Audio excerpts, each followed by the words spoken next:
Hey, how you doing guys? Rich McKeeson here. Today I'm going to be talking about fats.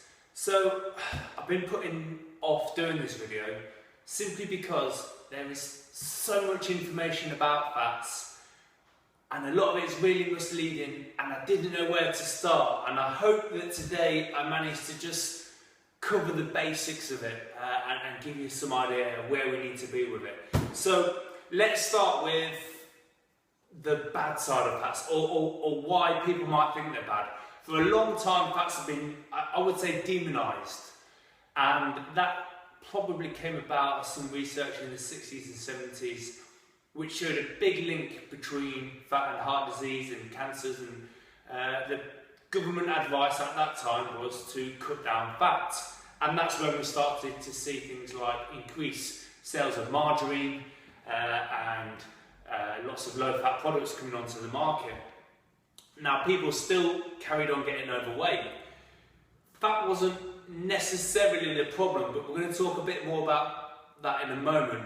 One of the other reasons why people might think fat isn't a great thing or a bad thing or avoid it is because fat contains a lot more calories than either protein or carbohydrates. Fat has about 9 calories per gram, whereas protein and carbohydrates both contain about 4 calories per gram. So it's 100 grams of fat is going to be 900 calories, 100 grams of protein or carbs is going to be about 400 calories. So you're getting a lot more calories from that.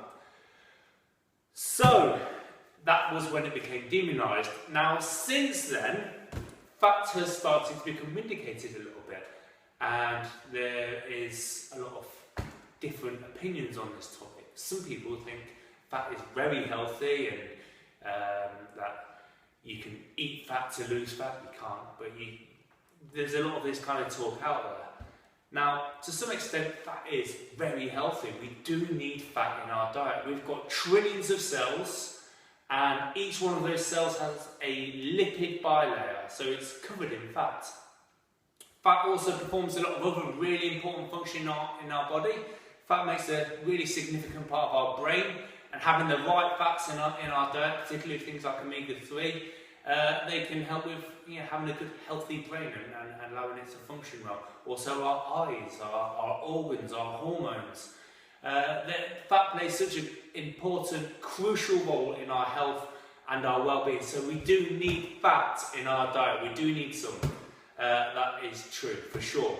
But we kind of go from one extreme to the other. And we do this a lot, especially in nutrition.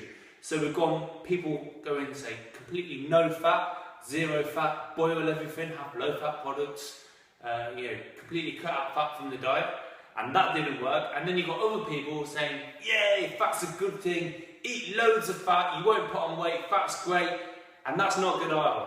And people are very not so great at getting a balance of things.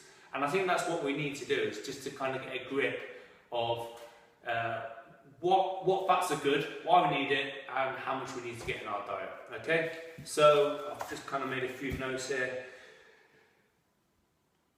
Let's talk about the different types of fats. So we'll start with monounsaturated fats. So these are things like avocados, certain types of nuts. You get monounsaturated fats in certain, well, a little bit in a lot of meats too. Olives, olive oil. Probably the most well-known thing about monounsaturated fats is the Mediterranean diet. So it's been reported that the Mediterraneans have lower rates of heart disease and diabetes and certain other cancers and life-limiting illnesses and diseases. And obviously, there's a lot to that as to why that is the case. Things like a more relaxed lifestyle, being more active generally, but also a large part, at least according to some experts, is down to having a diet which is high in monounsaturated fats, have a lot more olive oil than we do, a lot of olives generally, and also things like nuts. Certain types contain higher levels of monounsaturated fats. Now, these fats especially have been thought to be very good for the heart. They help to give elasticity to the blood vessels. They help to lower some of the bad cholesterols. So having regular consumption of things like avocados, things like olive oil, that's a good thing. And also, whilst this might be high in calories, it's also really high in fibre. It's got a lot of vitamins, a lot of minerals, a lot of really dense nutrients. The chances are you're not going to eat 10 of these. It's something that goes really well with, say, some prawns or some eggs. If you like them, it also makes a fantastic guacamole. Just squeeze a lemon and some salt, pepper, onions, lemon juice, and mix it all up. Make it absolutely lovely topping for salmon or something. So, getting the right balance of fats, not just how many fats, is important. So monounsaturated fats should definitely be in that balance. Also, things like omega-3s, so things like oily fish. Got a tin of mackerel here. This is a really quick, easy snack for me sometimes when I'm busy. I've got a lot going on. So omega-3 comes with lots of different types of forms. So we've got EPA and DHA types of omega-3. They're both essentially good for inflammation. So inflammation is, if I rub my skin really hard, it goes red and swells up. Okay, that's inflammation. And what omega-3s do, especially the EPAs, is they help to lower that inflammation. And that's fantastic because inflammation is behind a lot of the diseases that we die from. Heart disease and going back to diabetes, cancers, there's a lot of inflammation attached to those conditions. So anything which helps to lower inflammation, not just omega-3s actually, but also certain anti-inflammatory foods like turmeric, for example, have been shown to help lower inflammation. So omega-3s, so mackerel, certain types of nuts, fish oils, and actually you get omega-3s in things like certain, there's a little bit in eggs, a little bit of DHA, and certain plants food. If people are vegetarian, you can get algae sources of omega-3, which some people take as a substitute. Also lots of various types of vegetables and alpha-linoleic acid, which will either break down into either EPA or DHA. EPA is the one which is mostly good for inflammation, for the joints. DHA is probably better for the brain, if anything. Certainly one that the brain is more substantially made out of.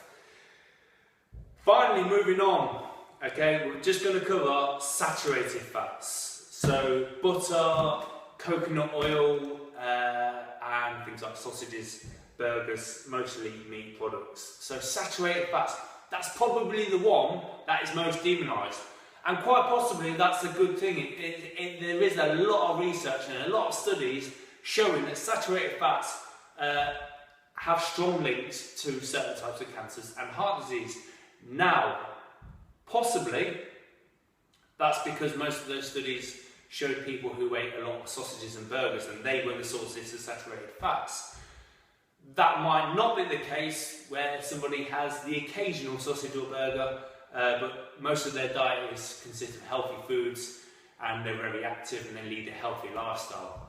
But certainly it seems like good advice to try and cut down on saturated, or to limit them, to have a right amounts. Personally, I prefer butter to margarine. Margarine these days, by the way, is usually just butter mixed with a bit of olive oil or vegetable oil.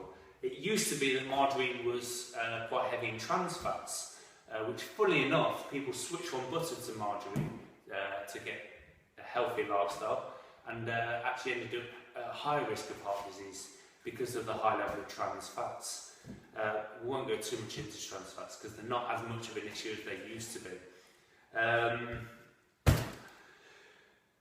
Coconut oil, just on the subject of healthy fats. So coconut oil has been touted as being really good for the immune system and a source of antioxidants and all these other miracle things. Put it in your coffee and fry everything in coconut oil, rub it in your hair, skin, everything. Do you know what? Maybe to a certain extent it's got some of these qualities, but at the end of the day it's a fat like any other fat. It's 9 calories per gram. You can eat too much of it. It's alright, it's healthy, it's not magic. You've got to look at the bigger picture with diet, not just one particular food such as coconut oil or even avocados or any of these things. So I think I've just about covered that. of fats. I hope I have. I've sort of stuttered and mumbled my way through. I should probably prepare better for these things. Good ways to cut down fat are simple things. If you're looking to lose weight, you've got to have healthy fats, obviously, and proteins and carbs and be active and all the rest of it. But just sensible things like grilling instead of frying. It's still good advice, you know. Trying to cut down fat, choosing lower fat options. Just watch if you do have lower fat options, you don't get that kind of halo effect where you're thinking, well, because I'm eating lower fat, I can have more of it. And that sometimes does occur. Really, it's going to come down to how well you monitor yourself, how much you're eating and how active you are. Always remember the bigger picture and don't get too focused on smaller, minutiae parts of the diet.